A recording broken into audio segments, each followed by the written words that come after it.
السلام علیکم ورحمۃ اللہ۔ پیارے بھائیوں، بلوغ المرام کتاب الطہارہ باب المیاہ، پانی کے احکام و مسائل، یہ باب مکمل ہوا۔ اب کتاب الطہارہ میں باب ہے 2 نمبر، دوسرے نمبر کا باب الآنیتی، برتنوں کے احکام و مسائل۔ کون سے برتنوں میں کھانا پینا درست ہے اور کون سے برتنوں میں کھانا پینا منع ہے۔ بسم اللہ الرحمن الرحیم۔ عن حذیفہ بن الیمانی رضی اللہ تعالی عنہما قال قال رسول اللہ صلی اللہ علیہ وسلم لا تشربوا في آنية الذهب والفضة ولا تأكلوا في صحافها فإنها لهم في الدنيا ولكم في الآخرة، متفق علیہ۔ حذیفہ بن یمان رضی اللہ تعالی عنہ راوی فرماتے ہیں کہ نبی کریم صلی اللہ علیہ وسلم نے فرمایا، سونے اور چاندی کے برتنوں میں نہ پیا کرو اور نہ ہی سونے چاندی کے برتنوں میں کھایا کرو، کیونکہ یہ سونے چاندی کے برتن اس دنیا میں کافروں کے لیے ہیں اور آخرت میں جنت میں تمہارے لیے ہیں۔ اس حدیث رسول صلی اللہ علیہ وسلم سے ہمیں یہ معلوم ہوا کہ سونے چاندی کے برتنوں میں کھانا پینا حرام ہے۔ اسی طرح کافروں کے برتنوں میں وہ برتن جن میں شراب، سور وغیرہ اس طرح کی چیزیں کھائے پی جاتی ہیں، ان برتنوں میں بھی کھانا مسلمان کے لیے حرام ہے، سوائے اس کے کہ مجبوری کی صورت میں ان برتنوں کو اچھی طرح دھو کر استعمال کیا جائے۔ اسی طرح سونے چاندی کے برتنوں میں وضو کرنا یا غسل کرنا یہ بھی ناجائز ہے، اور اسی طرح وہ برتن جو سونے اور چاندی کے نہیں مگر سونے اور چاندی کا پانی ان پر چڑھایا گیا، ان سے بچنا بھی بہتر اور اولا ہے۔ اگلی حدیث عن ام سلمہ رضی اللہ تعالی عنہ قالت قال رسول اللہ صلی اللہ علیہ وسلم الذي يشرب في اناء الفضة انما يجرجر في بطنه نار جہنم، متفق علیہ۔ ام سلمہ رضی اللہ تعالی عنہ روایت کرتی ہیں، رسول اللہ صلی اللہ علیہ وسلم نے فرمایا، جو شخص چاندی کے برتنوں میں کھاتا پیتا ہے وہ اپنے پیٹ میں جہنم کی آگ ڈالتا ہے۔ جو چاندی کے برتنوں میں کھائے پیے وہ اپنے پیٹ میں جہنم کی آگ انڈیلتا ہے۔ تو اس حدیث میں بھی چاندی وغیرہ کے برتنوں میں کھانے اور پینے سے منع کیا گیا ہے۔ تو اس لیے مسلمان حلال کھائے گا، حلال پیے گا، اور وہ برتن استعمال کرے گا کہ جو برتن نہ سونے کے ہوں نہ چاندی کے ہوں۔ اسی طرح ان برتنوں سے بھی بچنا اولا اور بہتر ہے کہ جن پر سونے یا چاندی کا پانی چڑھا دیا گیا ہو۔ تو یہ دنیا جو کہ مسلمان مومن کے لیے قید خانہ ہے اور کافر کے لیے جنت ہے، تو مومن مسلمان دنیا میں سونے اور چاندی کے برتن استعمال نہیں کرے گا، جس طرح کہ فرعون کے حواری اور درباری اور اسی طرح اس کے علاوہ دیگر بڑے بڑے کافر وہ اپنے استعمال کی چیزیں سونے کے اندر تیار کر کے رکھتے، یعنی سونے کی بناتے، گولڈ کی بناتے، فرعون کی کرسی ہو یا اس کے تخت کا معاملہ ہو، اس کے کھانے پینے کے برتن ہو اور اس کا بیڈ روم اور بیڈ ہو، تو تمام استعمال کی چیزیں یا تو خالص سونے خالص گولڈ کی ہوتی یا زیادہ تر حصہ اس میں گولڈ ہوتا۔ تو یہ تمام چیزیں کافروں کے لیے دنیا میں ہیں اور کلمہ پڑھنے والے مومن اور مسلمان کے لیے آخرت میں ہیں۔ تو جس نے دنیا کے اندر سونے چاندی کے برتن استعمال کیے وہ اپنے پیٹ میں جہنم کی آگ بھرنے والا ہوگا، اور ایسا شخص کافروں کی پیروی کرنے والا ہوگا۔ اس حدیث میں ان لوگوں کے لیے وعید ہے جو پیسے والے ہیں، مالدار ہیں اور اس قسم کے کام کرتے ہیں۔ اگلی حدیث عن عبداللہ ابن عباس رضی اللہ تعالی عنہما قال قال رسول اللہ صلی اللہ علیہ وسلم اذا دبغ الإهاب فقد طهر، اخرجہ مسلم وعند الاربعۃ ایہما إهاب دبغا۔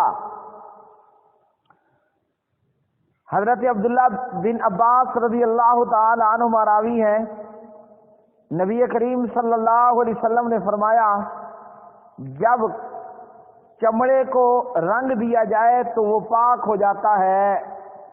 اسے مسلم نے روایت کیا ہے، اور دیگر احادیث میں ہے جون سا بھی چمڑا رنگا جائے وہ پاک ہو جاتا ہے۔ تو میرے پیارے بھائیوں، اس حدیث سے یہ معلوم ہوا کہ جب چمڑے کو رنگ دیا جائے تو وہ پاک ہو جاتا ہے اور اس کو استعمال کرنا درست ہے، بھلے ہی اس رنگے ہوئے چمڑے سے مشکیزہ بنا لیا جائے یا تکیے کا استر بنا لیا جائے یا کسی بھی کام میں لایا جائے، لیکن یہاں یہ یاد رکھیں کہ حلال جانور اگر مر جائے مردار ہو جائے تو اس کے چمڑے کو رنگنے پر وہ پاک ہوگا، سوائے خنزیر کتے وغیرہ کے۔ جو بھی جانور معقول اللحم ہیں جن کا گوشت کھایا جاتا ہے، حلال جانور اگر مردار ہو جائے مر جائے تو اس کا چمڑا اتار کر رنگنے کے بعد جو ہے وہ پاک ہو جائے گا اور اس کا استعمال کرنا درست ہوگا۔ بعض لوگوں نے کہا کہ خنزیر اور کتے پر بھی اگر تکبیر پڑھ کر ذبح کی جائے، جیسے حنفیہ نے کہا کہ کتے اور خنزیر پر بھی اگر تکبیر پڑھ کر انہیں ذبح کیے جائے تو اس صورت میں وہ بھی چمڑا رنگنے پر پاک ہو جاتا ہے، جبکہ ایسا نہیں ہے۔ حرام جانور اس کا چمڑا رنگنے پر پاک نہیں ہوگا۔ صحیح بات یہی ہے کہ حلال جانور اگر مردار ہو جاتا ہے، مر جاتا ہے، بکری اپنے آپ مر گئی، گائے مر گئی، اب اس کا چمڑا اتارا جائے اور اس کو رنگا جائے تو وہ پاک ہو جائے گا۔ اسی طرح یہ بات بھی یاد رکھیں، جن جانوروں کے چمڑے رنگنے کے بعد پاک ہو جاتے ہیں ان کے سینگ، بال، دانت، ہڈیاں وغیرہ بھی کام میں لائی جا سکتی ہیں اور ان کی تجارت بھی کی جا سکتی ہے۔ چمڑے کو رنگنے کا بیان اس تعلق سے ہم ابو داؤد کتاب اللباس کو دیکھتے ہیں۔ ابو داؤد کتاب اللباس میں حدیث ہے 4120، ام المومنین سیدہ میمونہ رضی اللہ تعالی عنہا نے بیان کیا کہ ہماری ایک باندی کو صدقے میں ایک بکری ہدیہ کی گئی اور وہ بکری مر گئی۔ نبی صلی اللہ علیہ وسلم اس کے پاس سے گزرے، مری ہوئی بکری کے پاس سے گزرے تو آپ علیہ الصلاۃ والسلام نے فرمایا کہ تم نے اس کو رنگا کیوں نہیں؟ انہوں نے کہا انہا میتۃ، کہ یہ مردار ہے، اپنے آپ مر گئی ہے، مردار ہو چکی ہے، تو پیارے نبی صلی اللہ علیہ وسلم نے فرمایا انما حرم اکلھا، اس کا کھانا حرام ہے، اس کے چمڑے کو رنگو اور استعمال کے اندر لاؤ۔ اسی طرح حضرت عبداللہ بن عباس رضی اللہ تعالی عنہ راوی ہیں، سمعت رسول اللہ صلی اللہ علیہ وسلم یقول اذا دبغ الاہاب فقد طہرا، جب چمڑے کو رنگ لیا جائے تو وہ پاک ہو جاتا ہے۔ حلال جانور اگر اپنے آپ مر جائے، مردار ہو جائے، اس کا چمڑا رنگنے سے پاک ہو جاتا ہے۔ غزوہ تبوک کے موقع پر پیارے نبی صلی اللہ علیہ وسلم ایک گھر میں آتے ہیں، ابو داود کتاب اللباس حدیث نمبر 4125۔ غزوہ تبوک کے موقع پر پیارے نبی صلی اللہ علیہ وسلم ایک گھر میں آئے تو ایک مشکیزہ لٹکتے دیکھا۔ آپ علیہ الصلوۃ والسلام نے پانی مانگا تو انہوں نے کہا کہ یا رسول اللہ صلی اللہ علیہ وسلم، یہ مشکیزہ مردار جانور کے چمڑے کا ہے۔ تو پیارے نبی صلی اللہ علیہ وسلم نے فرمایا دباغھا طہورھا، اس کو رنگ دیا جانا، چمڑے کو رنگ دیا جانا اس کی پاکیزگی ہے، اس کا پاک ہونا ہے۔ بھلے ہی یہ مردار سے مراد حلال جانور جو اپنے آپ مر گیا ہے، بھلے ہی یہ مردار جانور کا چمڑا ہے، مگر چونکہ اس کو رنگا گیا تو اس کا رنگا جانا اس کا پاک ہونا ہے۔ ایک صحابیہ ام المومنین سیدہ میمونہ رضی اللہ تعالی عنہ کے پاس آئیں اور کہا کہ میری بکریاں جو ہیں وہ مرنا شروع ہو گئی ہیں۔ میمونہ نے کہا کہ اگر تم ان کے چمڑے اتار لو اور ان سے فائدہ اٹھاؤ، تو یہ پوچھتی ہیں، میں نے میمونہ سے پوچھا کہ کیا یہ حلال ہے؟ تو انہوں نے کہا کہ جی ہاں۔ قریش کے کچھ لوگ پیارے نبی صلی اللہ علیہ وسلم کے پاس سے گزرے، وہ بکری کو گھسیٹے جا رہے تھے جیسا کہ گدھا ہو۔ پیارے نبی نے فرمایا تم اس کا چمڑا اتار لیتے، یعنی چمڑا اس کا اتار لیتے، لو اخذتم اہابہا، اگر تم اس کا چمڑا اتار لیتے۔ انہوں نے کہا انہا میتۃ، یہ تو مردار ہے۔ تو پیارے نبی صلی اللہ علیہ وسلم نے فرمایا یطہرھا الماء والقرض، پیارے نبی صلی اللہ علیہ وسلم نے فرمایا اسے رنگ دینا اس کا پاک کرنا ہے۔ قرض قاف قلم والا، را اور زوا، کیکر کی مانند ایک درخت ہے جو چمڑا صاف کرنے میں استعمال ہوتا ہے، یعنی اس درخت کی چھال کے ساتھ اور پانی کے ساتھ اس چمڑے کو رنگنے کے بعد یہ چمڑا پاک ہو جائے گا۔ تو ان حدیث میں یہ بات واضح طور پر آ گئی کہ بکری یا کوئی بھی معقول اللحم جانور ہے جس کا گوشت کھایا جاتا ہے، حلال جانور اگر مردار ہو جائے، مر جائے، تو اس کا چمڑا رنگنے کے بعد استعمال کیا جا سکتا ہے۔ اگلی حدیث ان سلمۃ بن المحبکی رضی اللہ تعالی عنہ قال قال رسول اللہ صلی اللہ علیہ وسلم دباغ جلود المیتۃ طہورھا،